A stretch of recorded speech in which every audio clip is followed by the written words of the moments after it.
Good after morning. How are we all doing? Welcome into twitch.tv/Ice Cream Uploads, obviously, unless you're listening or watching on demand, then welcome from wherever you are watching and listening from. My name is Graham D, and I'm joined by Bibby. I'll read Bib. Good after morning, Graham. Good after morning. Does my camera look okay or what? Does it look okay? Am I in sync still? I mean, you're speaking and your mouth is like going like 3-4 minutes before your words come out. But apart from that, it's all good, yeah. Nice. It's fine. It's all good. It's crisp. Nice. Welcome in. If you are in the chat, please do feel free to get involved. If you don't know who we are, my name is Graham. This is We are Ice Cream Uploads in a true ice creamy fashion. This is The Scoop, the UK's #1 video game podcast. If we do say so ourselves, we are live on twitch.tv/Ice Cream Uploads, where we go live each and every single weekday at 10 a.m. Ish. There's a couple of ishes in there. We usually go live at 10 a.m. ish. The start time is a little bit flexible, as you can tell from the fact that it's 2 p.m. But still, ish. The other ish is the fact that I did say we go live each and every single weekday. That is not the case this week. Just like last week, we plan to be live Monday, Wednesday, and Friday. So there is no studio streams on Tuesday and Thursday. And the reason for that is because we are upgrading our studio. So if I just type !upgrade in the chat, you can see a link to the studio thread. So we are upgrading our studio, new back walls, massive TVs, new microphones, new camera tech, all sorts of stuff being plumbed into the studio. So there is less streams than usual this week. That said, there is a little bit of an extra benefit with a bonus stream this week, but I'll come back to that in just a few seconds. So the reason we are here is because we are going to give you our thoughts and our impressions on the biggest, the best, and the breaking stories from the world of video games. We will give you our thoughts and impressions, but we want to hear your thoughts and impressions, and then your thoughts and impressions on our thoughts and impressions. That's kind of how the whole show does work. So if you're in the chat, please do feel free to get involved over the next hour or so. We are live on Twitch, but the live stream is turned into a podcast, a video on YouTube, and an audio podcast on iTunes, Spotify, SoundCloud, and Google Play. So there is lots of places where over 130,000 people have watched and listened to this podcast on demand. So make sure you get involved on behalf of those. Now, let's rewind back to the extra stream that I was saying. If anyone wants to type !insert coin into the chat, that would be very much appreciated. And the reason I'm asking you to type that in is because we are part of the coin army. So we represent the coolest merch that the world has ever seen, in video games at least anyway. Actually, do you know what? Pretty much anyway, to be fair. Well, let's be honest. Well, this jacket you can see just here behind me, that's insert coin clothing. You might see Bibby, I don't think he is right now, but you might see Bibby repping some insert coin clothing when he's on stream and stuff. So yeah, it's nice. Anyway, not only do you get yourself 20% off insert coin merch and stuff by using our discount code, which is ICU22, but also you can watch a stream on their channel. So if you're thinking, do you know what, I like watching Bib and Graham, I like a bit of the Scoop, I like a bit of PUBG, but do you know what the annoying thing is like the PUBG is usually in the evening or the weekend, and the Scoop's in the weekdays. I want to see some PUBG in the weekdays. Well, have no fear, because myself, and not just me, but the man that they call Bibby, will be roaming out into the battlegrounds this Wednesday from 2 until 5 p.m. on twitch.tv/official insert coin. So not on this channel, no. We will be live on official insert coins channel from 2 till 5 p.m. 3 extra hours of PUBG on official insert coins channel this week. So if you're not doing anything Wednesday afternoon and you want to drop in, do feel free. And the good thing with that is as well is you think, do you know what, 3 hours, that's a nice tasty stream, but it's not enough. Well, don't worry, because just an hour and a half after that finishes, we'll be back with Chasing Crates with Mates on Wednesday anyway, so it's all good. Yeah, triple stream day on Wednesday. Hey, nice. As well as that, let me remind you that you can type !loot drop into the chat if you want to see how you can win a prize. Because subscribers, well, one subscriber gets a prize each and every single month. Subscribers win prizes. Yeah. Back into the room, though, Mr. Bib. Hello. How we doing, love? Yeah, fantastic, Graham. Bit tired, as you probably can imagine. But apart from that, going okay. Now, it has just gone a little bit darker in this room. It's not as nice as it was yesterday. I'm looking at my camera. I know I keep on coming back to this, but I'm using my phone again now, rather than using the two webcams. The two webcams are okay. They do a nice little wide shot of the room. It's fantastic, but they're not very clear. Now, but it's gone a little bit darker in this room. Do you think that I need to put my light on, or are we good? Nah, it looks good to me. It looks good to me, mate. Yeah, it actually just plummeted. It's like it was like a mini eclipse that was going on in this room. Do you know what I mean? When you sat there and it's quite bright, and then the sun kind of goes in the way, and that's it. It just goes a little bit darker. But yeah, I don't think it looks okay. We're all right. We're okay. But apart from that, Graham, we had a good stream yesterday. I know you was drinking it up on Saturday, which is why you did the Friday stream, which I don't think many people could get their head round, despite us telling people more often than not that there would be no Saturday stream and it would be taking part on a Friday. That seemed to have been quite eventful. It looked like the stream went down a few times because I woke up in the 5 morning, I was like, times. 5 notifications. What's going on here? Full on Booker T'd it. The stream went down 5 times. 5 times. It was a good stream though. It was still a really good stream. It was Nietzsche started off doing Nietzsche things. It was Nietzsche payday. So Nietzsche just spent his day on Twitch just throwing money at anyone and everyone. You get some subs. You get some subs. So he did that in our stream. But you're talking about people couldn't get their head around the fact there was no stream. That was Nietzsche because he was like playing games with me on the Friday night, and I was like, okay, well I'll see you on Wednesday for some more games. Bike seat sniffer. Nietzsche was a bike seat sniffer, nice. But he was like, well, you'll see me on Wednesday. You're not playing tomorrow. I was like, why do you think I'm playing on a Friday night? He was like, oh, I was like, we literally put out the stream schedule and mentioned it twice in the week. One of the streams you were in. He was like, oh. I mean, power to the people. Do you know what I mean? Like they have it ingrained when we go live, which is fantastic.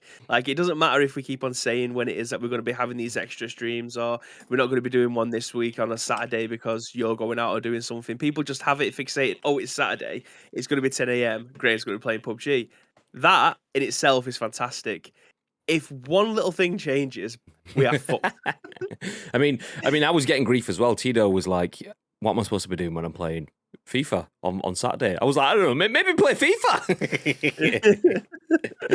It's bizarre, but apart from that, yeah, yesterday's stream, my stream, WWE stream, that was also fantastic. We had a lot of people stick by. There was a lot of first-time chatters in the chat as well, which I do love to see because I know, big up the lurkers. They sit there in the background. They are the backbone of Twitch. Like, they'll just have the stream on. They'll enjoy the content that's going on well enough for them to be able to lurk.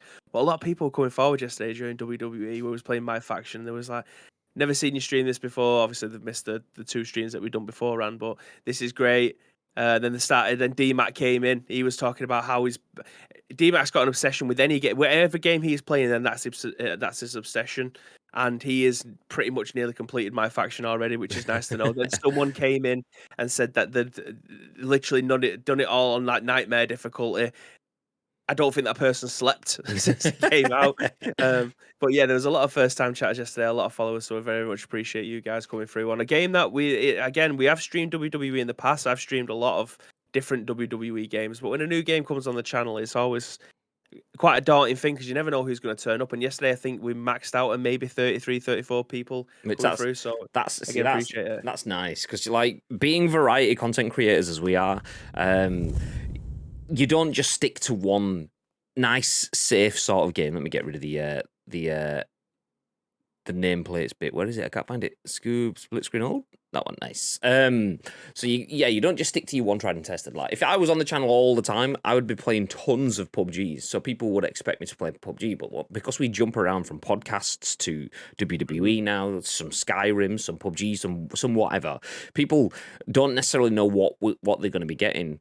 So that can be quite daunting because obviously that can change your view a bit. Some people want to watch some PUBG or some Skyrim or whatever. So when we fire up WWE, we don't tend to get those people in. But that said, it's so refreshing to like speak to new people as well, to see how magical Twitch can be when your existing community are there like chilling out and they've got you back, and then they go, oh, okay, we've got some new people coming in, and then you get old blood new blood mix kind of thing. It's nice. It's nice.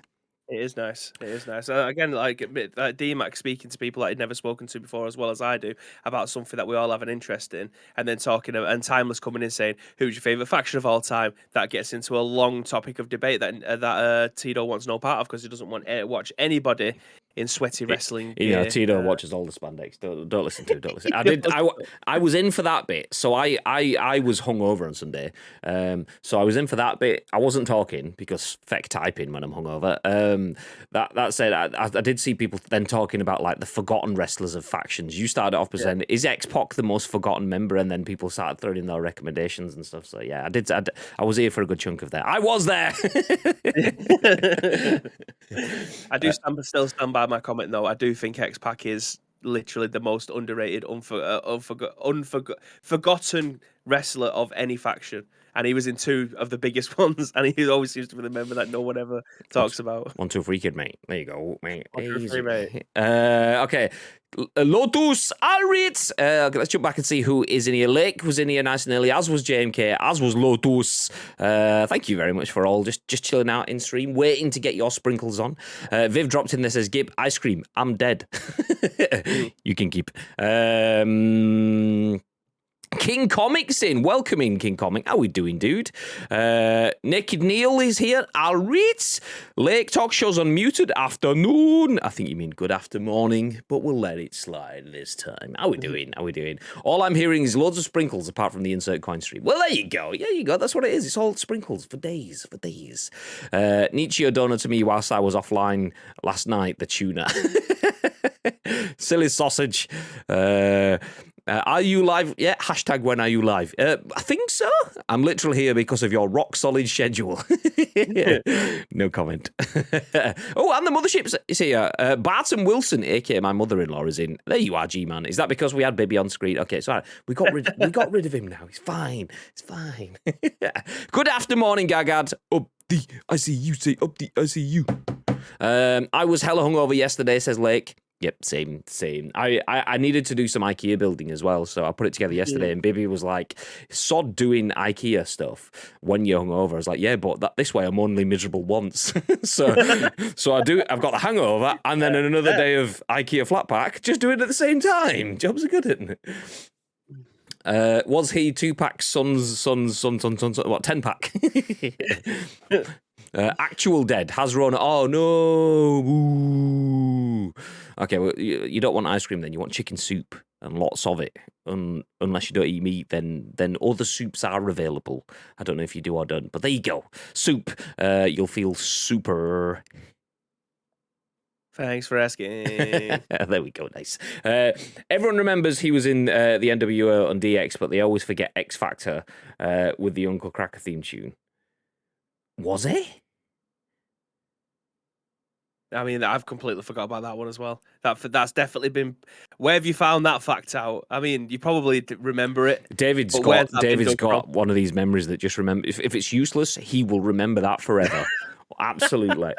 So he's probably seen it, and that's just like his brain gone, we'll keep that one. You never know when someone streaming on the internet in 2022 might want to know that fact. So there you go. Straight out of the vault, that one. Speaking of out of the vault, what about back into the vault? Which is exactly what... This is a cheesy tangent, but I'm here for that one because that was pretty on point. That is exactly what Epic Games does with their big old series. Title, Fortnite. Fortnite has removed one of the biggest components. I said one of the biggest component that the game has. And it's also the stumbling block that stops a lot of people from getting into the game. Fortnite has removed building from its main mode for the new season. That is going to be our starting story of the day. The game will also implement some new mechanics too, so we'll go through exactly what that is. We'll then go negative, because why not? As we then look at the fact that Gran Turismo 7 now has Sony's lowest user score ever on Metacritic. There are no plans to scale back development on Babylon's Fall, which is another game that isn't doing quite well. Elsewhere, if you're an Xbox user, then do you know what? You might get some social functions, as you will soon be able to upload to Twitter, potentially. And if you're an Xbox user that has Xbox Game Pass, hashtag Game Pass, exclamation mark Game Pass, should I say it in the chat, then you might get even more freebies, as it could be adding a month of Paramount Plus, so you can watch the full Halo series. Interesting. But Bib, I'm not going to ask you the question because it's a statement, not a question. It's a statement that you always throw out. You always say, if Fortnite didn't have building it would be exceptional for us. Have you seen the news that Fortnite has canned building? Well, yes, Graham, I have seen the news that Fortnite has vaulted the building mechanics of the game. Okay. That means you've already got some opinions. So you keep hold of those for just a minute or two. We'll go through the article. Let me and anyone else that hasn't caught it get up to speed, and then we can chew the fat. And I'm saying it as if the article was going to come on the screen, but now it is. There we go. So this one is written by Jordan Midler at VGC. Fortnite has removed building from its main mode for the new season. The game will also implement new movement mechanics. So Fortnite has removed building from its default mode for 9 days to mark the start of the new season. Fortnite's new season Resistance, which brings with it a new battle pass filled with new skins, such as Marvel's Doctor Strange, will remove the crucial mechanic for a short time. I'm going to stop just a second, because this here is a trailer. I'm going to hit play on this trailer so we can see what it is. I didn't notice until I watched this trailer this morning that everyone mentions, Doctor Strange is in it. Nobody's mentioning this purple dude sat here. That is the Prowler, I think, from the Spider-Man. Like, is in Spider-Verse, for those that haven't seen it. If that's what I think it is, if it is, that's more exciting than Doctor Strange to me. But anyway, it probably isn't for a lot of people that are more MCU rather than into the Spider-Verse. But there you go. I will hit play on this and mute it while I keep on reading.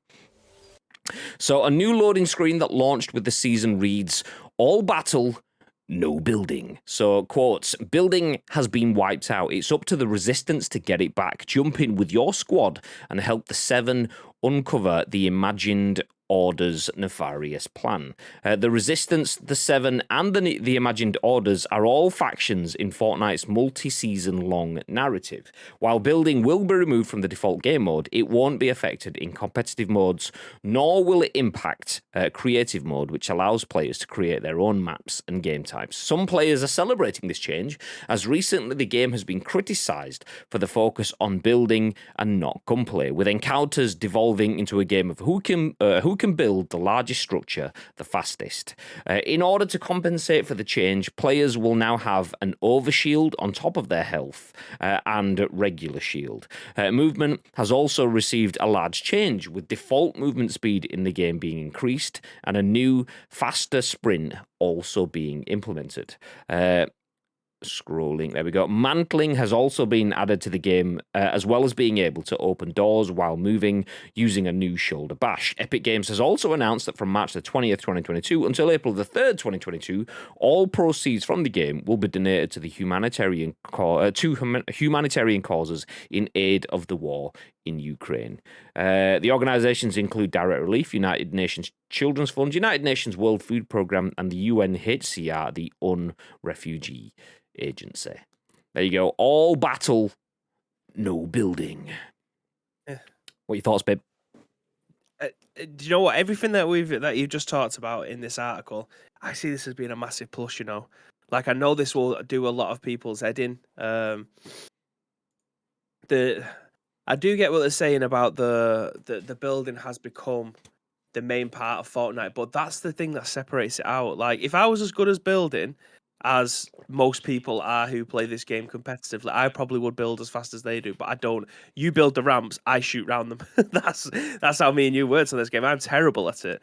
I just usually go with the guns. I'm a pretty good shot, so I can take people out. That's my skill in that game. So I was always at a massive disadvantage. But this now, I think it's a big plus. But I can see why people will be annoyed at it, because that is the one thing that separates it out from the likes of PUBG, from the likes of Call of Duty. Obviously, the graphics and stuff do that as well. But the main mechanic of Fortnite is to build.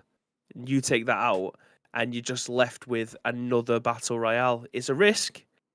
But I think if Fortnite and Epic wanted to make a big change, this is the biggest change that they could make to their game. Remove the building. It is amazing though, like how Fortnite went. Do you know what? Actually, you ask a video game developer, you're making a video game, nice. People play this video game, nice. It's one of, if not the most played / viewed game in the world, nice. Okay, we're gonna just turn it off for 2 days and just put a black hole on screen. Okay. And it's like, yeah, well, okay, we'll just do that. Nice. We'll just take the game away completely. Nice. And as I've said before, you go to a Gamescom or something like that, and Fortnite go, well, everyone's got the game, it's free. You can air quotes, play it on your mobile and things like that, why would we have it people queuing up to play it at Gamescom? Instead, we'll build a Fortnite stand that doesn't have the game on it at a games show. Instead, you can do fucking It's a Knockout and go across an assault course and stuff. All right. And now, okay, what makes Fortnite different from PUBG and from Warzone and from Ring of Elysium and from, keep going, by BR. Oh, yeah, well, you can build stuff in this. Okay, let's just take that away for a bit. I love the fact that they just go, fuck it, yeah, whatever. What? Should we just get rid of that bit as well? Okay, one thing you can't do is ignore the foundation of your video game. Fortnite's like, yeah, well, fuck it, let's go. So I think this is a big move. And I think the good thing with this as well is it not only is a cool marketing beat, but it gets rid of that conversation. Like Lotus, where was Lotus's comment? No more building in Fortnite. Talked about this with Han this morning. Now I have no excuse when my son asks me to play Fortnite with him. But that's it though. Like understandably, a lot of people don't want to play Fortnite because it either looks too cartoony or has the building bits. And if you want a boots on the ground, real world, great shooter, then it's not that game. But often people think, do you know what? If they got rid of the building, I'd probably play it. Now this gives them a chance to go, yeah, well, we got rid of the building and you still didn't play it. So you just don't want to play Fortnite. Get over it. so it kind of, it kind of gives them a little bit of a cheeky sort of Fortnite kind of in there. I mean, don't get me wrong. I've played Fortnite. I've played quite a bit of it. Disappointed to hear this coming out, though, because it makes me realise that I've missed Peter Parker and Spider-Man, so I can't get that skin, which is a bit frustrating. But never mind. I've played a lot of it. I will go back and play more of it. I am very intrigued as to downloading it to play it, just to see what the new... So they've called it mantling, which I assume is being able to like vault and stuff like you do in PUBG, but quicker, probably, more effective. You're not going to just jump in midair and start rotating away from the wall that you want to grab hold of in the way that sort of PUBG does it kind of thing. So yeah, big fan. We've played it, we've streamed it, we've done squads, we've done duos, we've done some viewer games, we've had special nights dedicated to it way back in the early days of ICU. So I would definitely be on board with trying this, giving this a go. Still going to play PUBG, obviously, but yeah. But I mean, they've put stuff in the game to make it less clunky. I just wish that PUBG did that, because that game is clunky as hell. It's just, I enjoy playing PUBG as much as the next person. I just do not think it's as good as Fortnite. I want to know how you're doing that. Like you're throwing your voice. Your face is completely stationary, but your words are coming out. Oh, he's gone. Oh, you've just given out the passwords and shit. No. I don't know. My camera's just gone off altogether. This is a good start, isn't it? Let me go to this one. Yay! You're just giving out passwords to assets. I've changed that password now. That's my bad. Oh, my camera's gone off, so fucking much about that. Bibby's getting all excited for Fortnite breaking his cam. By the way, if there was a password on screen there, it's nothing sensitive. I would just ask you to not look at that password because it will give you a spoiler of something that we are going to announce that we're proud of. I mean, obviously, feel free to look at it if you want. You'll get the idea of what it was. But if you don't look at it, then you'll save yourself the surprise for when we announce it. It might only be small. It'd be big enough to see, potentially. But yes. You still just blue screened on mine, by the way. Yeah, I'm trying to get this is what I'm saying. Like, it's just... I don't know why I bother. I don't know why I try and bother putting nice things in my studio, because it just never works out very well. Let's try this one. Oh, there he is. He's back. Nice. Okay. I just wanted to make sure that nothing would appear on the wall that I don't want anybody else to see, Graham. Do you know what I mean? Well, like passwords. Yeah, like passwords. Yeah. Yeah, like I said, there's nothing sensitive or anything in there. It's just a case of it would just give a spoiler of something that we're going to share with you guys anyway this week. Wink, wink. Just all I'm saying is wink, wink. There could be some good stuff coming wink this week soon. Wink, wink. You get it? There's good stuff coming soon. Wink, wink. Nice. Okay. Okay. Let's jump back up through the comments then. The ad is trying to look like Endgame. Get out. I'll actually play Fortnite now. They can't build. Do you know what? Fortnite is a really good game. It doesn't have the depth and multiple different customizationable you know what I mean, functions that something like I mentioned already, PUBG does. So there's different attachments, give you different recoil patterns and so on the same guns, and there's multiple variations of ways of playing it, and then you can use different utility like smoke grenades to give yourself cover when it doesn't exist and stuff like that. Whereas Fortnite replaces a lot of that with, okay, you've just got different versions of the same weapon and building. So you get rid of those building functions. You have to rely on the other game modes, other functions. PUBG has little dips. One little dip and getting prone in that dip could be the difference between life and death. Fortnite has more gradual flat landscapes. You don't get little rocky outcrops as much. You get a tree and then you chop it down and it's gone. Ta-da! So it's a completely different concept. So yeah. I am intrigued to see how this works, because Fortnite is a great game. It's so well made. And even though it's not the game that I want to play, when I start playing it, I think, oh, do you know, I enjoy this so much. It's such a breath of fresh air, full on cliche, but I say change of pace. But sometimes you just think, there's no issue with map selection because there is one map. I know what I'm getting. There is no issue with waiting 2 minutes to get into a lobby, because as soon as I'm in the lobby, I've got 10 seconds until I'm into the battle bus. There's no issues with lagging and disconnecting and dropping out. I know that when I'm going to vault something, I'm going to vault it or not, as the case is. I can build.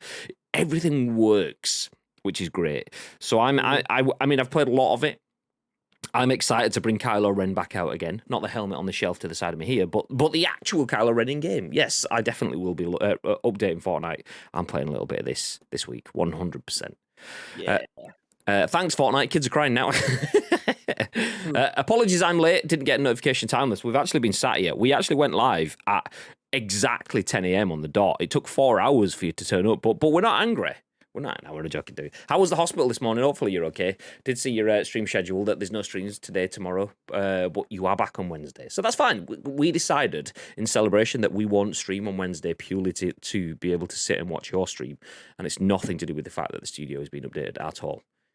Mm-hmm. I mean, a little bit of both. A little bit of both. As far as I'm concerned, I've never seen a password. That's what we like to see. You've made Mrs. Lot feel better now, as she did that on stream recently. Like I said, I mean, we wouldn't have shared it through that if it was something like serious in that sort of sense. So if anyone did see it, then okay, it is what it is. You know what the surprise is. But if you didn't, then it's fine. Not angry, just disappointed. Exactly. Me Too, Let's Squad. Yeah, nice. We'll get the Triggermeister in. Do you know, it's such a good game, though. I genuinely think we'll have fun with it. Like, I say if you don't take it seriously, you can't really take it seriously. Well, you can. If you're good at Fortnite and you are able to, like, whereas I'm trying to put 2 ramps on a wall together and someone stood next to me is like built Empire State Building meets the Taj Mahal kind of thing, full on multiple different verticals and domes and so on. And I'm like, okay, ramp, wall, ramp, wall. Oh, fuck. I got 2 walls there. Now I'm stuck inside my own building. No. So, but if you get to that level of complexity, then yeah, you might be able to get stressed in it, just like we probably would playing PUBG sometimes. But Fortnite, because I don't know it to that level, I don't get stressed. I either think, okay, this is cool, or, well, I just got slapped because that guy was just a lot better than me. There is nothing I can do about that. Let's go again. So, yeah, it's good. I have an ECG heart rate monitor around my neck for 24 hours. I can't get too excited. All other bits went okay. Well, okay, no Fortnite for Timeless then. Sorry, Timeless. We're just electronic individuals, so you'll have to join us after you take that off then, yeah? Nice. Now, hopefully it's good. Do you see this having issues for the existing user base? Do you see any knee-jerk reaction to this? Because I play Fortnite because it's got building. Whereas we're looking at it from the people that, no building. This is the one. But what about the people that are fully based in this? If you can, as I mentioned, have Empire State Building meets Taj Mahal in 2 seconds, built out of multiple different materials, whereas I'm just like straightforward, easy wood ramp, nice. These people that can do all that stuff, is this a big loss for them then? Yes and no, but I mean, if you were someone who plays this game religiously, then the only thing that is the- yes and no. I think you'd be miffed, but also a change is good, right? Like it's not a permanent change, it's a break. Like it's only there for 9 days. So you get the opportunity to be able to try something different for 9 days. Now it could be the worst 9 days of you playing Fortnite. Like you just never want to have this again. But yeah, I I don't know. I think that you'd have to ask that would have to be a question for someone whose whole Fortnite decency or how they are decent at playing Fortnite evolves around them building. I think that would have to be a question that they would have to answer. But for me, obviously, I'd like to play something that's a little bit different. And the one thing that Epic do more than anything is the only thing that's ever constant is change, and that's exactly what they've done with this. Like they make the maps evolve every single season. Like there's the guns and things that get vaulted, the new characters that come in the storylines, the places like what is he called, Doctor Doom, and you had his um building full of the NPCs and things like that. So change is good, but I think changing the mechanic of a game is something completely different. That's not something that happens very often, especially for a game that's as huge as Fortnite. Having the main mechanic taken out of it, I'm not too sure, but I mean, it works for me. So I think it's a positive change. I would back myself in a 1v1 shootout against most people in Fortnite. It's just I was never good at having a shootout and then someone building something that went up 4 stories, and then I would just be on the floor while they fire a rocket launcher at me, and then I would just be fucked because I'm not very good at defending myself. If it's just attack v attack, I think this makes for a much more fast-paced game.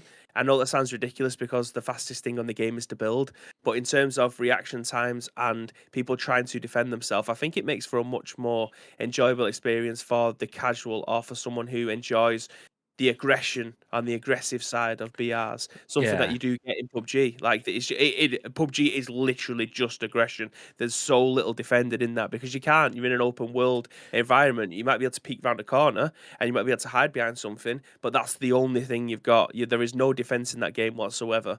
So having aggression v aggression in something like Fortnite is a big plus in my, especially with the amount of environments that can be I damaged. mean, Like it's so easy to damage things in Fortnite, then again, it just takes out that defense again.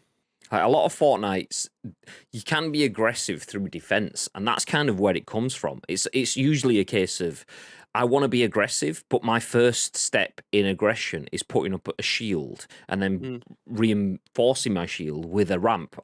Okay, the shield is a wall. Then you put a ramp on it. Then you put another wall, another ramp, and then a couple of floors, and you build above them to give yourself the height advantage. And it's all about positioning, placement, and defensive attributes that come off of that before you then get aggressive. mhm.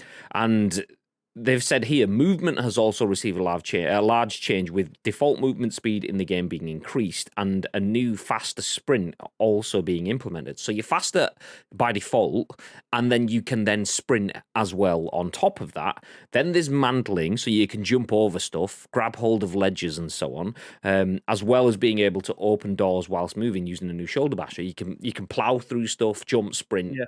There was sliding in that, which I think was added last season anyway. So now it's a case of you can still do lots of moving and outmaneuvering, but it's about doing that in an aggressive sort of way rather than you're outmaneuvering previously because you want to save damage. This way, you're outmaneuvering because you wanted to get in a position to deliver damage, which I think could be quite cool. Plus, the fact that you're only doing that on the floor or on whatever terrain is there, it removes some of the verticality, which I don't necessarily have a problem with building. I don't want to learn the functions to be a speed builder. I want to do what I can do at a quick enough speed, but it's all about Yeah. the shooting for me. But so it's the verticality and the speed of that verticality that loses me. So taking away the building and adding in all these extra movementy bits still means it's going to be a bit frantic, but at least without that level of verticality gives it something that I feel is a bit more boots on the ground, and that appeals to me very, very much so. The fact that they've only done it for 9 days though, I think they would realize that wouldn't appeal to everyone. Fortnite has got 3 to 4 years worth of history built around the fact that, well, no pun intended, built around the fact. It's built around building. So if they take that away just to satisfy a couple of groans from people that aren't Fortnite's core audience, then that would be daft, because they are one of the biggest and most successful properties in the world because of what they've got there. You don't, what's the phrase? A bird in a hand is worth two in a bush. Okay, well, you've got billions of birds in the hand versus a few more in the bush. Nah, it's all right. We'll stick with these billions of players, please. Or billions, millions. You know what I'm saying? But yeah, it's a nice function. It's cool, and I like the way that in true Fortnite style, they don't just go, let's just tinker with this. We have this. So this is the trailer. You skip to about a minute into the trailer. You see, is it Smithy or whatever it's called, the default guy from early on. They jump up, take out a couple of guards, and then they get behind a bit of wood, a wall, as these enemies start to appear. The Prowler and, like, there you go. This person has what looks like a walkie-talkie thing, but it's got a hologram of some generic Fortnite building on it. Presses a button, the building collapses and disintegrates, and then everything else in the game goes zoom, zoom, zoom. So rather than just going, okay, we're going to get rid of building, they get rid of building and build it into lore. Which is so much better than just going, oh, we're going to take functions away. It's okay, we're going to take functions away and build it into a story, because that would be super easy to do. Okay, we're going to cut stuff out of the game, but make it a function of the game.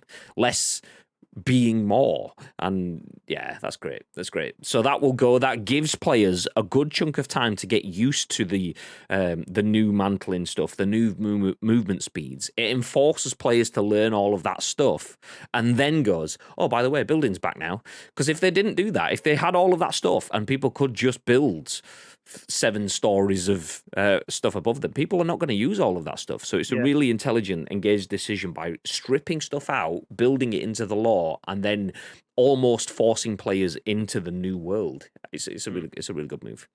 For a very short amount of time, though, like 9 days isn't even halfway through a season. Like I think that I don't know when the season starts and finishes. I've not checked the date, but 9 days is probably a quarter of the amount of time that the season's going to run for. So I imagine they've already got a plan in for what the remaining 3 quarters of this season are going to be. But I want to see this potentially come in full time, but maybe in a different mode. Do you know what I mean? So like, I want to see people like Ninja. I want to see people like Shroud. I want to see people like Summit. I want to see all these world-renowned, world-class Fortnite players having a go at this and then seeing what they think of it. I know that I'm just talking about streamers there, and streamers may not be the best people in the world to get advice from when it comes to this kind of stuff, but people who have been around enough battle royales probably may have a little more of an insight than I do. But yeah, having stuff like that, I'm interested to see what this means long term, because if this works out in their favor, this kind of is limitless as to where they can go next. Like, you've removed the biggest aspect of your game. You've changed where the goalposts are going to be. What's next for Fortnite? Like, where do you go with this? Having a battle royale with no guns? And they're just lightsabers. There's no guns at all. Yes, like, please. Yeah, I mean, big thumbs up. But where do you go from here? Like, what's next? That's the thing I'm more interested about. I just full on went down a rabbit hole with Nietzsche off while you were talking there, because he's just popped in the chat. By the way, hello. He says, are you playing 2 week on Wednesday, G? And I was thinking, 2 week on Wednesday? What am I doing 2 week on Wednesday? I'm thinking, what's he asking for? Is this because I didn't play with him on the weekend or something, trying to plan ahead? And then he said Fortnite, and I was like, 2 week. Oh, there we go. Yeah, so 2 week. So I was like, okay, what is Wednesday? Wednesday's like the 20. Yeah, exactly. So yeah, cheers for that. I was like, okay, let's go back through the comments and catch up before we move ahead then. Do you think players will stop playing it? I don't think they will, Timeless. If players sat and watched the ring on screen for 48 hours, people, like, I remember watching Tim the Tatman streaming it on Twitch, and he had like 250,000 people watching him watch a black screensaver, and it was like, people are going to jump back in. People are going to try this. It's going to be massive because people are talking about it. People either like it or dislike it, which is getting the conversation flowing, which will push people back in. Plus, it's a new season. Plus, there's new movements and mechanics and so on. I genuinely think this will bring people back in without really damaging anything. Whenever they've added carts, like golf carts, and then removed them. They've added flamethrower and incendiary bombs and removed them. They've added rocket launchers and being able to do rocket rides and remove them. The fact that they put stuff in, take stuff out, they vault stuff, that's the perfect place to be, because that way your audience are conditioned for change. You give them some consistence in the map. The map is the map. So that's Fortnite's greatest weapon over something like a PUBG. PUBG has multiple different maps which instantly and immeasurably give you differences. You cannot compare playing on Sanhok to Vikendi to Erangel on PUBG. You play on Fortnite's map, and that is what it is. So, sometimes you're in the snowy bit, sometimes you're in the whatever bit. You get all of that in the same map, which is genius. But then you can change that from week to week by changing what functions they have to interact with that. Okay, you've got a little space stone that when you crunch it, you'll jump super high. And we're going to make that be there for 2 weeks. And then it's gone for everyone again. So just enough time for it to be annoying as fuck, but not enough time for it to be there forever. Or just enough time for it to just get into your mindset and start to become the meta, and then they take it away again. It's great. So this 9 days of that gives them a little bit of time to do some testing. And guaranteed they will have metrics set up. And it's epic. They will have all of the metrics set up in this, and if they sit there thinking, do you know what, this has actually got all the makings to be a limited time mode that we can unvault and revault over the next couple of years or whatever, yes, yeah, we'll throw this back in and out. So I wouldn't be surprised if it's a thing. Or maybe you'll get like that little thing that she pushed and destroyed all the building. Maybe you'll get like a bits in it. I shit my pants. Shit my pants. Thank you very much for throwing down 100 bits. Love you. Love that. But can you do it a bit more quietly next time? Thanks, mate. Thank you. So yeah, like the blue zone nade on PUBG, you throw something down and that means, okay, that's a portable blue zone. I wouldn't be surprised if you get a portable no build zone weapon. Someone lobs a device and then 1 kilometer square or something on the map, suddenly people can't build in it. So that way, me and Bibby are there like, okay, we get to the final circle, we'll put up our 2 ramps and then we'll no build. Everyone loses all the ability. It's like, boots on the ground, bitches! Bits in it! Even more bits! I shit my pants. Yeah! Be a game mode in Fortnite where all the vaulty stuff is just there and it's just pure carnage. You fall in there and there is lightsabers on the floor. You can fly around in golf buggies and all the stuff that has been taken out of the main part. It's all unranked. It's all doesn't go towards anything else apart from just having a good time with it. Like, I'd love to see that. Just an area. It's still I don't know, a 20-minute match, still 100 people dropping into it, but it's just carnage. Like, it just has all the stuff that they're taking out since day one and put in there. You're just playing in the vault. That would be amazing. Yeah. I imagine there'll be something. Graham, stop interrupting. Graham, stop interrupting. Graham saying bits in it. Sorry, Graham. do you want to say it again? Nope. Okay, that's fine. I just pressed replay, but I didn't want to hear it again. Anything. So, bits in it. Scared the fucking shit out of me, that did. I didn't think it was working then. Fuck! I shit my pants. It's because I was like concentration facing, looking at something. Then I was looking at the feed to see if it worked. I crap myself. I actually jumped my pants. I did shit my pants. So yeah, there we go. That's that. So enough of that. Yes, Fortnite is. Well, it's getting rid of building. It's basically realised that PUBG doesn't have building, and that's the better game. So it's trying to. Yep. Anyone? No. Oh, okay. Tito's going for the horns. Ooh, he's got the horn, mate, but not today. It's not having it. Don't know why that didn't work. It should have done, but it didn't. So there you go. Talking of Fortnite, and G ends up jumping back 2 weeks.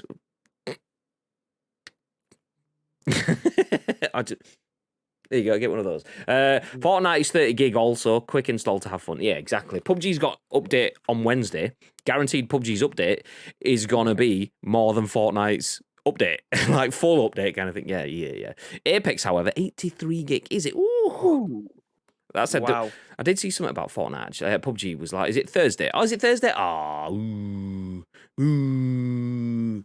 There's me thinking it was. To be fair, I'm going to lay the blame for that one on Beans TV because Beans messaged me earlier on saying, "Is this going to be done for your insert coin stream on Wednesday?" I was like, "Oh fuck, I didn't even look at the date." I was like, "I hope so, because if not, then it's probably not going to be the game we play." So yeah. So Fortnite later us? Question mark. Psh, gets all in me. It's all in me. Yeah. Yeah, nice. Okay, Fortnite Chapter 3, Season 2, Resistance is all battle, no building. We will no doubt be playing that at some point in time over the next 9 days or so, so do feel free to drop in. Whether it's streamed or not, we don't know, but we'll definitely give you the thoughts and opinions on the scoop anyway as we go. Discord is working, by the way. Oosh! There we go. Did you doing it the way that Nietzsche worked? Did that work? Did that one work? In terms of getting the aux cable plugged in from the monitor kind of thing into stuff. Did that work? What you seen? No more neglecting me, Gray. Sorry, we need to find another excuse to keep Neil out. We'll figure it out. Oh, he's naked. Oh, not enough. Ooh. Anyway, moving ahead. Speaking about neglection, that might be what Gran Turismo 7's developers have done it. I don't know. Maybe they have. Maybe they haven't. I haven't read the article. It was just enough to tie into the storyline. As Andy Robinson at VGC has the next article. It says Gran Turismo 7 now has Sony's lowest user score ever on Metacritic. PlayStation's latest game has faced heavy criticism for downtime and microtransactions. I'm going to stop for just a second. I may be stealing the thunder of the article because I don't know what the general consensus of GT7 is, other than people liked it at first, but I did see a lot of people. And I say a lot, I'm talking about 5, but from my feed, when not a lot of people talk about Gran Turismo, to see the 5 people that kind of do talk about it quite a bit, to all being super negative on it, saying, I don't even want to go online and play any online races. I want to go in and do single player stuff. There's a fucking server downtime or something, but it's that digital handshake shit that the game needs to do. I can't even go in and play single player modes of this game because they're doing online stuff, which is tragic. Anyway, I don't know if that's what this article is about. If it is, then we can pick that a little bit more afterwards. If not, then we'll see. So Gran Turismo 7 now has Sony's lowest user score ever on review aggregation site Metacritic, following recent downtime and criticism of the game's microtransactions. At the time of publishing, the PS4 and PS5 racer has a user score of 2.5 out of 10, which appears to put it below every game in Metacritic's 27 years of tracked games from PlayStation Studios, Sony Interactive Entertainment, the SCEA, which is Sony Computer Entertainment of America, and SCEE and SCEJ, which is obviously Europe and Japan. Gran Turismo 7 claims its unwanted record from PS4's World of Warriors, which got a 2.9 score, PSP's NBA 10 The Inside, which got a 3, and Cool Borders 2001 on the PS1, which got a 3.3. However, while those titles only have a handful of user reviews, Gran Turismo 7 currently has over 3,600 reviews. Sheesh. Despite the all-time low score, Gran Turismo 7 has a strong Metascore from critics at 87 on PS5. The vast majority of GT7's users' reviews were posted on or after March the 17th, when developer Polyphony Digital released a controversial patch reducing payouts from the game's races, thus making it harder to unlock new cars without spending on microtransactions. Didn't know that bit? That's shit. Okay, carrying on. GT7 was also offline for more than 24 hours between the 17th and 18th, which made it nearly unplayable due to the significant amount of content it requires an internet connection to access. Even before the latest patch, VGC reported that some of GT7's cars cost as much as 8 times what they did on GT Sport if purchased using real money, which we covered previously on the scoop, by the way. And now, a new analysis by fansite GT Planet suggests Gran Turismo 7 takes far longer to earn credits than its recent predecessors. According to its analysis, it could take players nearly 20 hours of grinding in order to earn enough to purchase just one of the game's most expensive cars. So 20 hours of solid play to get one car. Isn't there like 600 fecking cars in the game or something like that? Yeah, it's ridiculous. Understandably, the combination of slow in-game payouts combined with expensive microtransactions has led to widespread criticism from the game's community. One prominent presenter who was featured on official broadcasts publicly condemned what he called the stupid amounts of playtime it takes to earn credits in GT7. The tweet has been retweeted and liked thousands of times, including by professional Gran Turismo players. I imagine this is the tweet, so I'm going to read it out since it's embedded at this point. Steve Alvarez Brown at _SuperGT on Twitter says, a matter of principle, I will never do a single microtransaction ever on GT7. The game has definitely got to a point whereby it's unreasonably time consuming for the average player to gain credits. Don't get me started on the roulette spins either. Roulette spins? Gambling, nice, great. At the time, that's not, by the way, just in case you're new here, that's sarcasm. At the time of publishing, the world champion GT esports player Valerio Gallo has even liked multiple tweets criticizing GT7's microtransactions, including one message calling the game the real credit card simulator.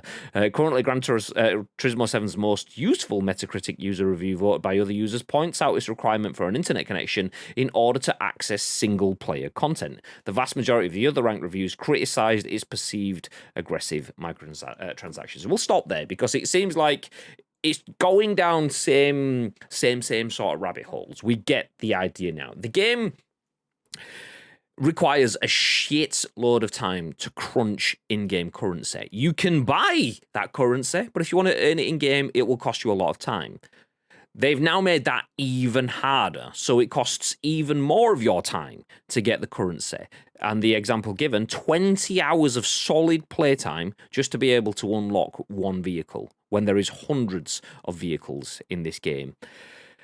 Then there is roulette wheel spins, gambling, and all of the other stuff. This just sounds like someone at... Is it Polyphony? Is that the name of the developer? Polyphony Digital. They have seen Star Wars Battlefront 2 and gone, hold my beer.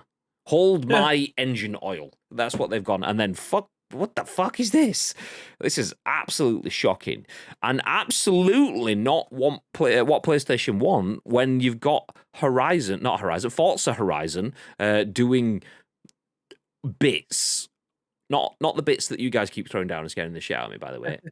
Different bits. Good bits. I mean, not that they weren't good bits, but you know what I mean? Bits. Good bits. Yes, okay, fine. So they're doing bits over on the Xbox side of things, and then they're doing this. Shh. Not very good. Bib, what are your thoughts? No. Yeah, this isn't great. I mean, it's the age-old tale, Graham, of if you don't like something, you usually shout about it. But when something ends up coming back round again, you're probably not going to talk about it, or you're not going to change something. So this has been review bombed down to, I wanted to say, 2.5. It's been review bombed down to 2.5 now. If there was to change this, do you ever see that climbing back to what it was originally? I mean, it's got a Metacritic score of 87, and that was based off of, at the time, I don't think that's based off of review scores that have gone back and probably amended it after this mysterious day one patch where all the microtransactions were included after the fact. But if there was to change anything anytime soon, do you think that this could ever climb back up to be a well reviewed by the general consumers again? Because I feel like the nails have been put into this coffin now. From what I heard, for the first couple of days, this game was fantastic, and then ever since that day, I'm in the same universe that you're in. When I'm on Twitter, if someone's talking about Gran Turismo, it was positive, and now it all seems to be negative. So, as someone who hasn't played this game, I'm finding it difficult for them to be able to turn a corner when it comes round to being able to update this game again. I can't. I think they're just going to be in a vicious circle. I can't see them being able to bring back the customer base. I've seen people take the game back already. Obviously, a lot of people haven't been able to refund this because a lot of them would have bought it digitally. But this is a difficult situation that they are in now, and I can't see them anytime soon getting out of it. Yeah. But it's mechanically, it's a good game. Mechanically. Underneath the bonnet. See what I mean? I'm flying them all in there. But yeah, underneath the bonnet, this is a good racing game, and I feel like they've spoiled it by the guff surrounding what's on the track. JMK's a bit behind. He's only just got to the turn and corner one. You've got more to come, my friend. Yeah. You know, should we just go down the pun street? I mean, I didn't even mean the word street there. I didn't even mean to throw that one in there. But let's take that away. Yeah. No. Honestly, they've clearly hit like an oily patch in their development of this game. They probably pumped the brakes, and then I think this is where full on pop the hood, take a look at what's going on. Someone's clearly thrown a spanner into the works at this point in time. Barricaded himself in. I mean, you know, quick 180. You know, yeah. Okay. Let's get down to the wheel conversation. Yeah. Sounds like the wheels have come off. So yeah, no, it's not great. It's not great. There was a comment from Tito. It says, called it when Bibby was talking about it. Anytime a game launches without microtransactions, I'm highly suspicious because I know they're utter bastards. I mean, that's a Tito way of saying this has been proven that it's not always legitimate. So we'll come back to that in just a second. I'll catch up with the comments though. Excellent game, piss poor microtransactions. The fact is only online pretty much now means when it goes down, it's unplayable. But most games are the same now. So Lotus has scooped his nuts, obviously, because. And then Nietzsche says, "Did someone shout out roulette? Count me in." That's what I chuckled at when you were talking. Then weekend in Blackpool, casino and beer. Yes, please. To be honest, the payout thing is aimed at the players that will be playing the game for years, not the casual players. But they need to have a better system for players that want to dip their toe in now and again. Same. Did you watch it? Yes. No, I didn't. I was dancing for 5 hours. I didn't watch anything. Most Gran Turismo games have been like that. Maybe not as bad as 7, but they want to establish and reward long-term players. Gran Turismo 7 has never been a quick, easy gratification. Gran Turismo has never been a quick, easy gratification game. It's always had a grind. Also have a reward site where each month, or Forza also have a reward site where each month you get 100,000 free credits for a Horizon and Forza Motorsports. You've played I've played them all, so I get a load of free credits. Cha-ching! I think they need to put the brakes on the microtransactions before the player numbers crash and vote with their feet by removing the game from their dashboard. Big fan of that. Do you know, I didn't wait for you before, but I'm going to try it now. Exclamation mark, horn. Nice. Sounds like the wheels have come off under the hood. Works well, but the shaded dealing from the boots is messy. Someone needs to take over the driving seat and steer the game back to the way it should have been driven. Fun fact: I developed a habit of drinking brake fluid. It's okay. I can stop at any time. Try. I am even happier now that I don't care about Gran Turismo series at all. Lurk, works call, enjoy. Forza is an arcade game. GT is simulation. For me as a driving game fan, they are very, very different games. I mean, that's not up for dispute. That's obvious. But I disagree with your sentiment there, Timeless. I agree. No, actually, I agree with the sentiment. I disagree with the reality of the situation. The sentiment is that Gran Turismo is a long game and it deserves a grind, which is what we had a conversation about Assassin's Creed Valhalla. And then there's a grind, and then there is artificial content, artificial grind. And it's like, do you have content to reward your players for being here and playing all of this time? These stretch goals. Yes. And that's the difference. That's a Fortnite term, stretch goals. You got your goals, your missions, your season pass, your battle passes or whatever they're called. And then you get your stretch goals, which are the stupidly long ones that you will tick off as you're doing your other goals. And after you've finished everything else and the season's coming to an end, you might be close to ticking off your stretch goals if you're one of these dedicated players that wants to go for things. And this isn't that. This isn't stretch goals. This is their normal goals that they've gone, okay, we didn't... Let's make it harder just to make it longer. And that's a very different sentiment. It is for... players that want to stick around and earn things for a long period of time, but you don't penalise the masses that are going to play it now for the few that are going to play it for the longer period of time. That is bad business. So I can see the sentiment. I don't agree with their the actualization of that. It's like what their theory is versus what the actuality is it's completely different things. It's making 20 hours of grind to get one car when you've got 600. Like what's that? Thousands of hours. No, not many people put thousands of hours into a video game. Not many people put hundreds of hours into a video game. So to get 5 cars, you've got 100 hours. some people will put 100 hours into video games quite easily. Some people won't, and that's bad management. That's super They bad. would do if they knew what they were getting out the end of it, Graham. I think if a lot of people wanted to grind towards a particular card that they want to be able to use, I think people would do it. But the fact that they may be grinding towards something that they might not necessarily get at the end of it because it's down to a wheel spin or something, But that's where it becomes a little bit more. Yeah, because if it is that, if I was assuming they were grinding for enough credits to buy the car outright. If they're grinding for 20 hours to then not even get what they want, fuck this shit, I'm out. Because that is full on Star Wars Battlefront 2. That is, if you want to get Darth Vader from these crates, it was something like you needed to play for 24 hours straight to get enough to get Darth Vader or something like that. That was based on doing random crates and getting gear or cogs or whatever they were called, scrap, I can't remember what it was called, and getting enough of that to be able to buy Darth Vader. So if you didn't get him from the crates in that time, you would have to play games solid back-to-back for 24 hours to get enough scrap to be able to buy him outright, kind of thing. So if you're doing that for 20 hours and then still not getting it at the end, that is tragic.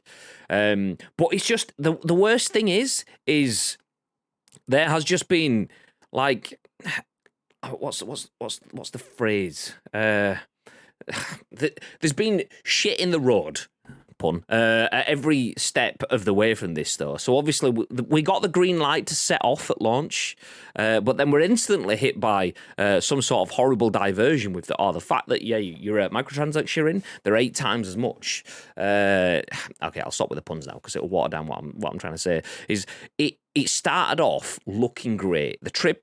No, I was going back into puns. The journey, journey's not even meant to be in it now. The journey for this game looked like it was going to be great. Everything in the reviews was like, it plays well. It looks really good. It's super solid, super beautiful. It doesn't have all of the certain things that a Forza does, but it's brilliant elsewhere. Yes, some of the menu stuff is a little bit, but when you're in the car, it's beautiful. And then the microtransactions come out. So to answer Bibby's original question of, do I think they can pull this back? I don't think they can. I mean, they can pull that 2.5 back up to over 3.3 or whatever, which brings it away from where everything else has gone. But that needs their user base to be galvanized enough to go, I want to stand up and fight for my game. I'm a long-term Gran Turismo player, and I'm going to go on Metacritic, and I'm going to go, do you know what? Fuck you with your 1 out of 10s. I'm giving it 10 out of 10 to counteract it. But even the most galvanized viewers and most galvanized players are not doing that right now. As this article showed that Steve Alvarez Brown, Deoxide CH, and all the other ones that they mentioned within it are all going, this is not what Gran Turismo should be. The Gran Turismo shouldn't be super heavy on microtransactions. Don't get me wrong, I'm not against microtransactions. In principle, I am against abusive microtransactions. And that's what this seems like. If everything's got a bit expensive in the world since the last time we got a GT game. GT Sport 5 years ago, everything's more expensive now. Not 8 times more expensive. And then, do you know what, actually, we're going to increase the need for you to get them because not only does it take you longer to get the not only more expensive, but it takes you longer to get them. And we've made it even longer even still. So it's artificial inflation, which is just putting extra pressure to put the need on users to spend in game. A solid game should always, in my opinion, have the option to pay or play. And we have different things in our life. We've said this many times before. You either have one of two things usually. Obviously, there's multiple ways that could not be true. But for the simple way of explaining this, you have money or you have time. You have to invest one or the other. What is more valuable to you? What do you have in abundance? Do you have shitloads of time? Play the game. Do you have shitloads of money? Buy to speed it up. And that's usually where the trade-off is. And if you get a good enough... Put it like that. Yeah, I mean, that's pretty much... Well, mobile games were the ones that kind of like first leaned into microtransactions and stuff. And that's where you get the trade-off, is like the money needs to be earned for the game to be profitable and for a new one to be made. But how do you put that money in without forcing everyone to do it? Well, time is the easiest alternative. Money or time. Time is money because it is. Your time is your vitality. That is your time on this planet. That is life. Do you want to give up some of your life, or do you want to give up some of the money that you've earned through another part of your life? And that's where the trade-off is. And when they're saying, yep, you need to literally spend a couple of years to be able to play this full game that you've already purchased at full price, really? Do I though? So, and that's where it's a bit frustrating. So yeah, I agree with the sentiment. They do need long-term content. Something like a Gran Turismo. Someone like me, I'm going to look at it and go, oh, great. I've got one car that goes, and then I've got another car that goes, but deeper, and one that goes a little bit faster. And great, nice. I'm not their long-term player, but some people understand the differences, and they can tell the differences when they're changing gears. And some people have probably got racing rigs set up and so on that fully feel every bump in the road and hype for it. Those are the players that are going to play it for a long period of time. And you need to satisfy their needs differently, but also simultaneously as the new users that aren't going to be in it for the long period of time. And this feels like it's, fuck it, it'll do both, hopefully. Mm-hmm. But either way, we'll make money off it, and lots of it quickly, right? Right? So, yeah. Forza is an arcade GTA simulation. I've done that one. Dad Joke Central. Well, there you go. I agree, but Gran Turismo games have been like that for. Oh, no, I've done that one. No, I haven't done that one. Gran Turismo games have been like that for a long time. 7 has increased that. Sport increased it 2 from 6, and there's nothing wrong with that. It's just there's. I don't even want to say bending the rules, because bending the rules is still you still feel it's a bit wrong. But it's not bending the rules. It's finding how much something could take. It's probably, rather than bending rules, let's explain it like a water bomb. You put too much water in, it's going to burst and it's useless. You get it right to the bit where it's full to the top. Then do you know what? Okay, that's a fucking that's a big fucking what. And they're trying to figure that out. There's nothing wrong with trying to figure it out. If they then go, yeah, we've heard, we fucked up, apologies. Do you know what? We didn't even think about the state of like the economy in terms of your hours versus time played, and it was a miscalculation. This is better now. Boom. Okay, I'm willing to forgive and forget at that point in time, and at that point, maybe the score can change. If this stays, then it's not that at all. This is just greed. Yeah, dirty corporate greed. Sorry, do you think they'll come out and say something like that though? Do you think they'll come back with the tail between the legs? Because I feel like, I don't think they'll double down. I think they'll just do something quietly in the background and potentially bring you back in that way. Or they might give you some free whatever the in-game currency is. They'll give you something later down the line, but they won't necessarily tell you why. It'll just be like some form of compensation. Because if their player base completely dwindles, like, people will go back to playing GT Sport. And that game came out a long time ago, and it's a PS4 game. Like, if they can't get their fix, the worst thing for me about any video game nowadays is the always-on connection. It infuriates me that you cannot play what is predominantly a single-player game without it having the digital handshake. See, that for me is just bad management. That's DRM, digital rights management, or data, like you say, data connections, digital handshakes, and that is understandable if you are playing online content. If you've set it up so that your offline content works like that, then you have programmed it badly. It's as simple as that. Your game is programmed badly, that you are looking for authorization for something that doesn't need authorization. You've just got your system set up that way. You have done it badly. Other games can and will continue to do it without a need for DRM at that moment in time, but yours does. Why?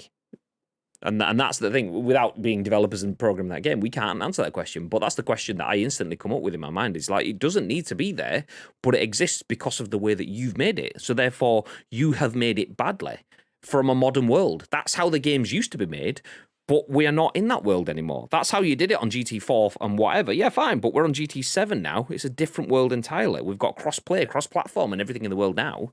You want to be always on, but why do you need me always on for something that's always off? Your problem, not mine. I'm feeling it, though, but it's your issue.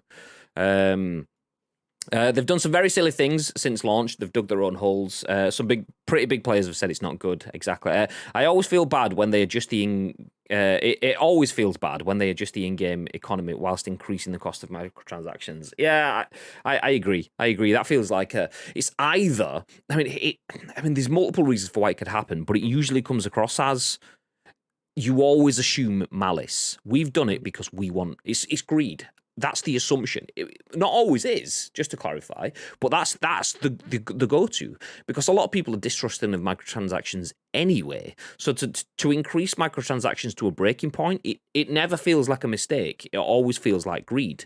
And if they come out and go, yeah, it was a mistake, fine. I think that could happen, but I think that could happen in the same way that we had last week with PUBG's PS5 bit. Just let's not ever announce it was a problem. We'll just announce that a glitch has been fixed. And there you go. That way we're not announcing to a problem. We're just announcing solutions, which is a different thing. I wouldn't be surprised if we see that. Change the marketplace, and that's it. Just that much information out, and then people go on and see, oh, we actually earn more credits more quicker. We don't need to play for 20 hours. We have to play for 3-5 hours, whatever, and so on. I think I wouldn't be surprised if we see that, because that's just, it's better for stock, better for shareholders. It doesn't make media headlines because people don't pick it up unless people actually give it to journalists on hopefully a slow news day, and they'll revisit, and Jordan Midler might bring his story back up. Is this? Oh, this was Andy Robinson actually. Might bring this story back up and add to it then to refresh it. So yeah, we might see it, we might not. Where did we get to? The issue is they want 70 quid for the game on PS5 and had added silly things on top. If the game was free, I don't think it would get as much. Agreed. You are paying for a full game and then are having to spend either your life or the money that you've earned within your life to get the rest of it, which is just silly.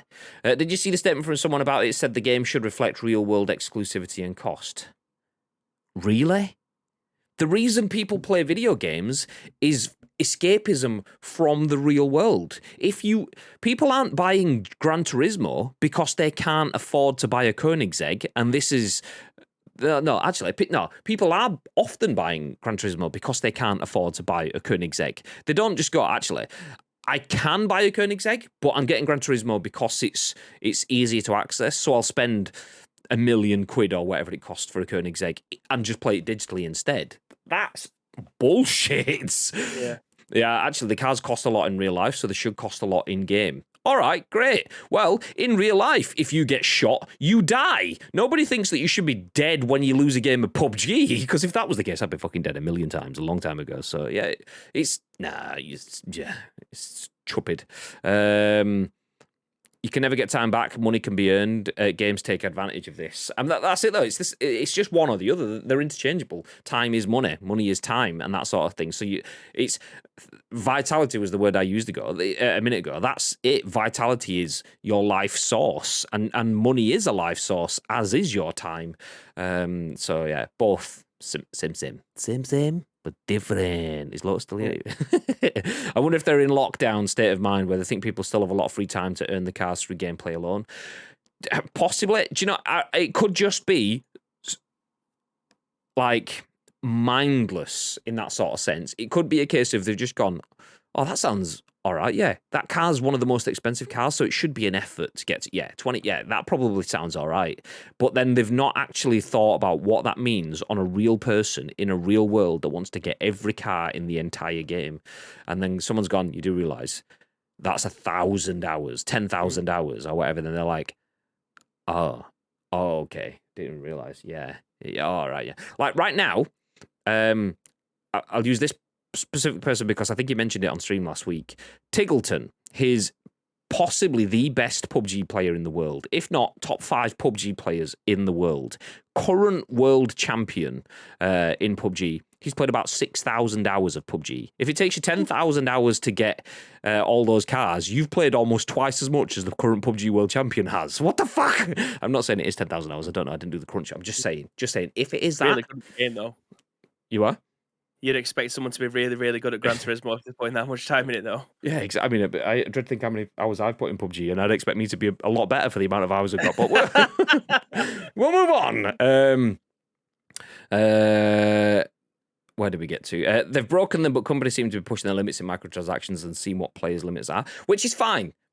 I think companies should always do that because times are changing. You can't always stick with like the App Store launched, and I think every app was like, it was either 59p or 79p or something. There's apps on there that cost hundreds of pounds now because it's a different world, and the base rate costs for some apps have gone up because of inflations and things like that, and that's fine. People's ability, people's interest and the amount they spend, the amount of time it costs to develop things and stuff has changed and so on. Okay, I'm on board with them willing to see where the goalposts are, because just because the goalposts are right for now doesn't mean they'll be right for tomorrow. So that's fine. But if you break it, go back. And if you're going to break it, do it with a little bit of at least perceived reasoning. This just seems like, okay, stupidly expensive, 8 times as much, hundreds of hours, all at once go, and it just seems like it looks like there is no consideration. There probably is, but it looks like there isn't, and that's the thing, is we always assume malice, whereas it could be mistake, or a bit of both. They did it for sport, and initially people complained, then it died off quickly and no one cared. It was online only. Yeah, but nobody really cared about sport. That's the thing, though. Sport was definitely not as fanfare piece as GT7 was. Absolutely not. To the point where I knew loads of people that played GT for years, and then I know one person that played Gran Turismo Sport, and it was the one that I gave my copy to for free. There you go. Ta-da! Remember me saying I hated transactions that were forced on you, and said it was a player's choice how they spent their money, and I counted saying games were built on microtransactions first basis. I think this sums it up. Still choice though, but I see your point. Although, saying that, to be fair, it was kept from reviews, so maybe it wasn't choice. I mean, there is still choice in there. You don't have to spend it. And there is a perceived workaround through time. In theory, you could do. But 10,000 hours, and that's a number I keep throwing out, it might not be anywhere near that number because I've not quick mathsed. But if it costs you 10,000 hours of time, that's a workaround and technically gives you a way to get it without spending a penny. But as long as you don't have any friends or family or children or play any other games or watch any other TV shows for the next 5 years, it's like, Gran Turismo 7 producer addresses microtransaction controversy as 30-hour server downtime ends. Interesting. Kazunori Yamuchi says it's important that car values are linked with their real-world prices. Wow. This is an actual article sticking with the same sort of storyline on the same website. This one was covered by Chris Scullion. So, in a new statement, Yamuchi explained, immediately before the release of the 1.07 update, we discovered an issue where the game would not start properly in some cases. There was a rare issue. There you go. Addressing the controversy in the same statement, Yamichi claimed the situation would eventually be resolved with further content to be released at an unspecified point in the future. In Gran Turismo 7, I would like to have users enjoy lots of cars and races, even without microtransactions, he claimed. At the same time, the pricing of cars is an important element that conveys their value and rarity, so I do think it's important for it to be linked with real-world prices. I want to make GT7 a game...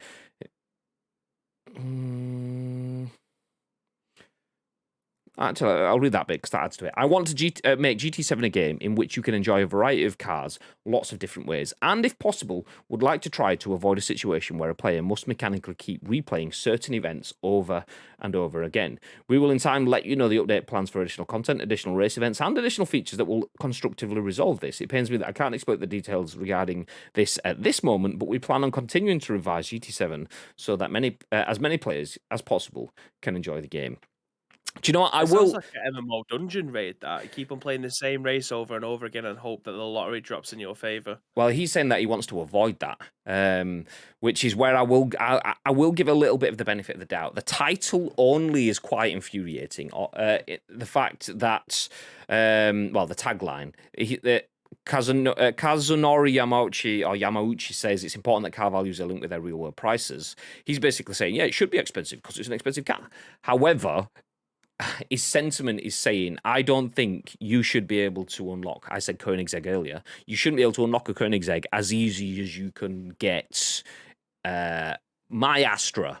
An Astra is such, you can just go to your nearest Vauxhall dealership and get one of those, but a Koenigsegg, you need millions and you have to get them specially ordered and built in and stuff like that. Yeah. So I agree with his sentiment. I don't think that is probably said at the right time. I don't think saying that stuff now is, even though you probably meant something different, it doesn't sound very good. We think, yes, we know everything's stupidly expensive, but some things in life are expensive. So, that's probably not what I meant, but it's not. I think most games need to have grind though. Like it's usually a hill that I need to that I will die on. Like video games need to have a grind. It doesn't necessarily have to be one that's as steep as a time sink as 10,000. It may be a difficulty grind. Like Elden Ring and the Souls games are notoriously difficult for a reason. People enjoy that kind of grind, but there needs to be. If it's a very expensive car, then they need to go right. Okay, doing this particular race, it's a difficult race. It's one that will have 30 laps, and you'll get 30,000 coins for it. Then you've got this race. It's a medium difficulty race. It only has 10 laps. You might only get 10,000 coins for this one. It should then be up to the person who's playing the game, thinking, okay, well, if I do this race 3 times, I'll get that. So it's 20 laps less. It's a lot easier, and it might take me 3 times as long to get there, but I'll be able to get there, rather than it just being, okay, this is going to cost me 400 actual pounds to be able to get this particular car. Like the pros and cons of grinding video games has always been one that I don't think a lot of video games have been able to nail down specifically. Because again, every person is completely different. My time isn't anywhere. I don't have as much time as I used to do 4 months ago. I don't know what that's going to be like for the foreseeable, whether that's going to be the same for the next 6 to 12 months. I'm not entirely sure. Christ knows. But my situation is completely different from yours now, Graham, because your child has now grown up. You've got a lot more free time than I do. So it's trying to fight. As a developer, that's such a difficult thing to be able to try and program into your game to try and get right. You just have to think of like personas is the way that they're often described as. You will create 5 different fictional people who play your game. You've got Janet, who is well, I can say, do you know, I'm not going to be ageist with names. Janet is 12 years old. She plays this many hours a day. Then you've got Jimmy, who is 19 years old, and then you've got Susie, who's 25 years old, all the way through to whatever.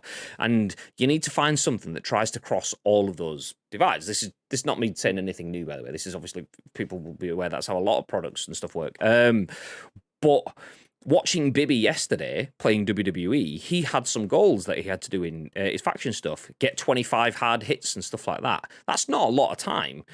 So Bibby had to go in and effectively do the same things over and over and over again. But if you're doing that in a game that's fun and you're enjoying it, you don't even notice that you're doing these hits. Every now and then you might think, oh shit, I've got to do 5 more of these. I've already done 20. I didn't realise. I'll just do the other 5 now to get them out of the way.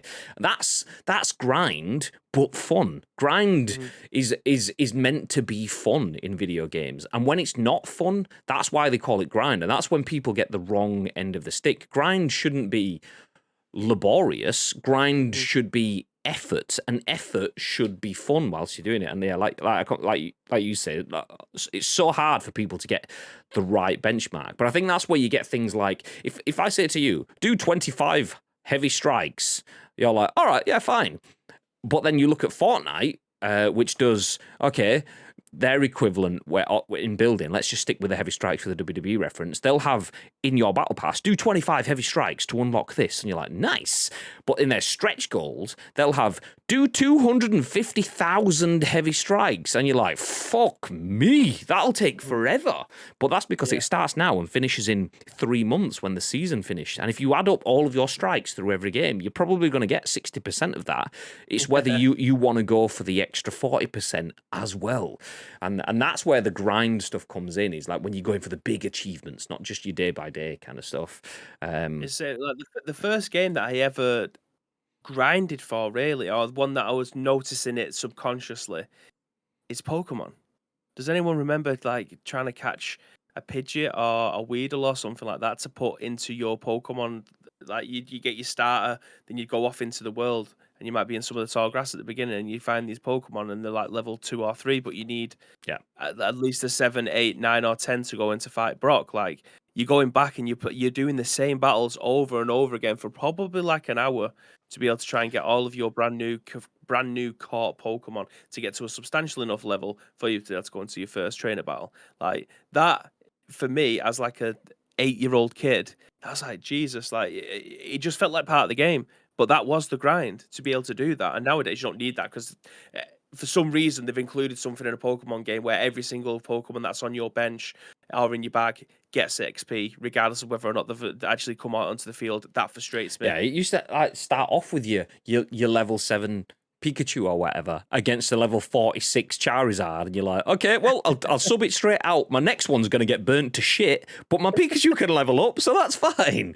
And you'd have to take those hits knowing that you were going back to a Pokemon Center soon to get your Pokemon healed and stuff, because it was part of you. You felt like you were earning in the process. By the way, same for me, but it was actually Pikachu in, I think it's Viridian Forest, the first one where you've got all the bugs and stuff like that, and then it was Abra. There's a bit of patch of grass where Abra pops up, but you'd have to keep going for ages, and then when it popped up, you had to lob like a great ball at it and hope that you got it, because if you tried to do it, it just fuck off. So if it burst, it was gone, and then you go again. So yeah, there you go. It's annoying, but I mean that was part of the game 20 years ago. Like games have evolved now, but back then there was no way for you to be able to put money in to compensate for the time. The thing is though, like it was a grind, but it was just because you can't do something first time, that doesn't necessarily mean, oh, it's a grind then. It took me 2 times. It's like, no, you just weren't successful. And there's getting the right balance, but you enjoyed that enough that the cost benefit, you might have done that for some Pokemon, or even all Pokemon, depending on for you, but that's where the game was quite good, in the fact that you didn't necessarily need to do it for every Pokemon, and you didn't need to do it for every Pokemon that needed it to be done for. You could be like, do you know what, fuck it, 150 is too much effort for me, I'll stick at 144. Or you could trade with friends and stuff, or whatever. So there was always kind of workarounds. So, but it was a grind, but in the fact that you speak of it fondly now, meant that it was how grind, air quotes, should be. Grind should be fun. If it's anything beyond that, then it's not grind, it's shit. Probably need a better word than just calling it shit. But it is. It's not what you want in the game. Everyone wants something that grinds. Not Easy Tiger. No, everyone wants to grind also, Easy Tiger. But only to the point where it's fun. Beyond that, it's not fun. Feasible. And I don't mean in terms of actual money. Like Lotus says, grind is always fun, just depends on the context, Kappa. Touché. Need to put your foot down with Mrs. Bibby. Tell her you need your fix. You've clearly not met Mrs. Bibby. She's one scary woman. If the community kicks off enough, I see them backing down. Probably not publicly, though. Yeah, I could see it. And the thing is, though, if they've already got people making comments and high-level people making comments, I'm not sure how much backing down they can do at this point in time. It reminds me of FIFA, if you ever played it, Pro Clubs especially. You actually had accomplishments to achieve to gain attributes in your character, but now you get them from just playing matches. There is no rewarding factor and grinding a game. Yeah, that's it. Like back in the day, Pro Clubs was elite. You used to have like a scrapbook, and it'll be like score 2 finesse shots from outside the box, and you might get a +2 curve, or successfully assist 10 goals, and you might get a passing +1. Like that was elite. That's where my pro club's life peaked. Like nowadays, it's just a fucking nightmare. But back then, you had something to work against. That's like the opposite. Like adding grinding to make things artificially longer is just as bad as removing grind and making things supremely easy, because you're not catering. You need the balance in the middle. If you cater too much one way, too much the other way, okay, that's too much like effort. I'm not going to be asked, oh, that's just super easy and it's not worth it. I don't feel like I've earned anything. Great. I've just got level 100 character. Let's go. Yeah. As my guy's super unique, just like everyone else's. Yeah, all right. Well, that's not unique at all then, is it? So, yeah. Do you know what? I think we're going to stop, because we've been live for an hour and 35 minutes now, and we are only 2 stories in. So, we'll put it on the back burner for tomorrow then. Yeah, I think so. It'll be day after, because obviously we're not on tomorrow. But we do have some interesting stories. We'll save them. They're not any stories where I can just give you the headline. Actually, one of them is. I will give you one story, because we've spoken about PlayStation at length, and there's one that isn't necessarily really time sensitive. There is a good story about Xbox, which I'm not going to touch on. I'm going to touch on this one because I don't feel like this one is time sensitive. And if we get good news happening tomorrow or Wednesday, then this one could easily get dropped entirely. So I'll just give you now. Xbox Game Pass is to add 1 month of Paramount Plus subscription ahead of the Halo TV series release. To celebrate celebrate the upcoming release of Halo TV series, Xbox is offering a free 30-day trial period of Paramount Plus for Xbox Game Pass Ultimate subscribers. So the Halo TV series is certainly shaping up to be one of the more promising media adaptation of video games, and Microsoft will be adding yet another perk to its Xbox Game Pass Ultimate subscription to let gamers enjoy this show. As announced in the Xbox Wire post, subscribers of Xbox Game Pass Ultimate will have access to a 30-day trial of Paramount Plus. Nice. Starting from March the 23rd, the Halo TV series starts streaming on the 24th. It isn't yet confirmed whether this is a timed perk or a permanent one, so it's best that fans claim it as soon as possible. Xbox Game Pass has certainly been a smash success. Okay, that's fine. So if you've got Xbox Game Pass Ultimate from the 23rd, you can get access to a free 30-day trial, which is nice. I've add a couple of caveats. This article says Halo TV series is shaping up to be one of the more promising media adaptations of video games. Not quite what I've heard. I've heard it's 7 out of 10 sort of content. So not one of the most promising, but still probably worth a watch, especially if you're a Halo fan. So I will say, don't expect the best TV the world has ever seen, but I'm still going to watch it anyway, and I'm not even a Halo fan, so there you go. However, if you do have Xbox Game Pass Ultimate, do you know what? It's promising 30 days of access to something else completely free. Nice.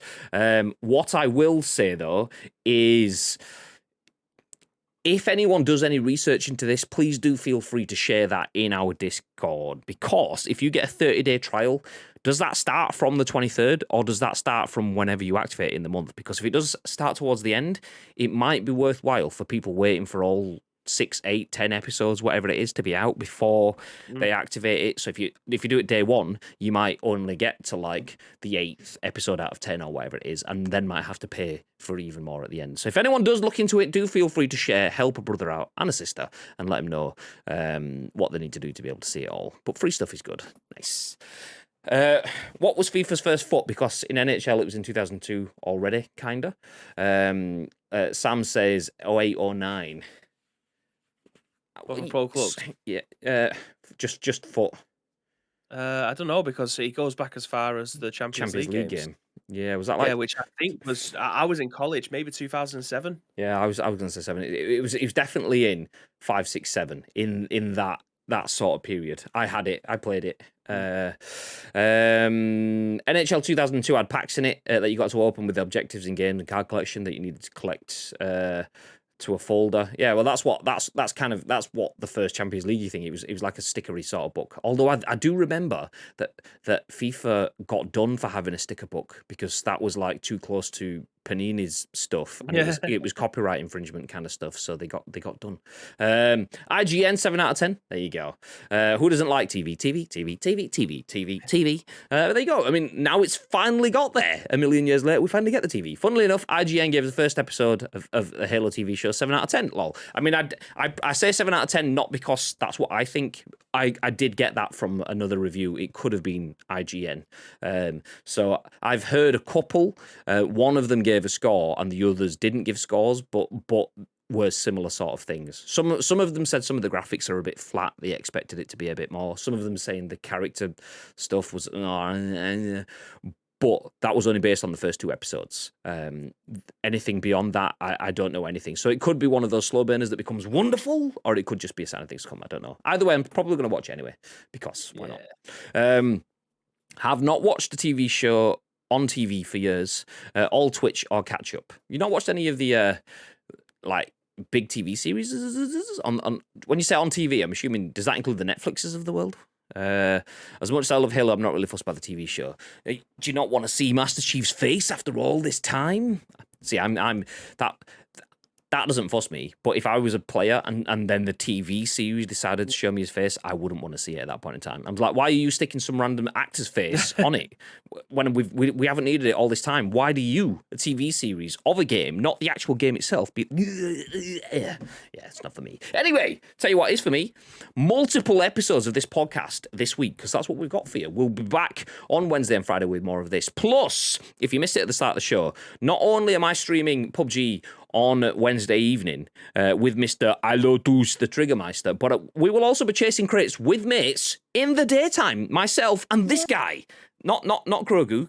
not this guy, but this guy on there, baby. Yeah, there we go. We will be playing some PUBG over on twitch.tv/official insert coin. So we're not streaming on our channel on Wednesday afternoon. On Wednesday afternoon, we will be on an insert coin channel between 2 and 5 p.m. playing 3 hours of PUBG, and we will be doing some games with viewers as well. So if you guys want to jump in for some games, do feel free to join us there. If there's only a couple of you, we'll run squads for the day. If there's a lot of you, then maybe we'll swap in and swap out and get a few people a few different games. But do feel free to join us for that. In the meantime, speaking of insert coin, type !! giveaway in the chat, by the way. We are giving away this, which is a Last of Us jacket. It's upside down that way. We're also giving away this, which is a Ghost of Tsushima tee. ! Giveaway in the chat. We'll give you the link. All you need to do is go to Twitter, follow us, follow Insert Coin, retweet that tweet, and you can be in with a chance to win that. That ends next Wednesday. So not this Wednesday, but next Wednesday. Do feel free to join us for that. Nice. Before any of that happens, though, Mr. Bibb. Yeah. Is there anything you'd like to add? Yes, again, thank you very much to each and every one of you that have joined us for today's episode of The Scoop. We very much appreciate it. But if you want to help shape the last 2 shows of the week, I want to say last, I mean Wednesday and Friday, there is 2 ways that you can do so. First of all, find us on social media. It's at Ice Cream Uploads across all major social media platforms. Or alternatively, get involved with our Discord. If you're watching us on any of our on-demand services, go into the description below. All the links that you require will be listed there for you. But all we need from you is a URL plus your thoughts and impressions. We will then give you our thoughts and impressions on the very next show, which will be at what time? On Wednesday, Mr. Graham Day. I mean, as it is every single day without fail, on the dot, on the money, bang right on time, we'll be live at 10 a.m. Ish. Yeah, 10 a.m. ish. We'll be back on Wednesday at 10 a.m. ish. We would love to see you. Well, here, basically. I mean, Bibby might not be there, but I'll be here at least. We'll see where he is. Maybe he's in the weird sex dungeon that he was in the other day. I don't know. We'll see. Ooh. But yeah, do feel free to join us on Wednesday to find that out. And then on Insert Coin, and then back here again in the week. You know, all the content. If you want to see the content, just check out our schedule. We have posted it on Twitter, which you can get through the links that are already in the chat. Thank you very much for that, Timeless. Until then, have yourselves a beautiful day. We'll see you for the next episode of The Scoop on Wednesday. Until then, Stay frosty.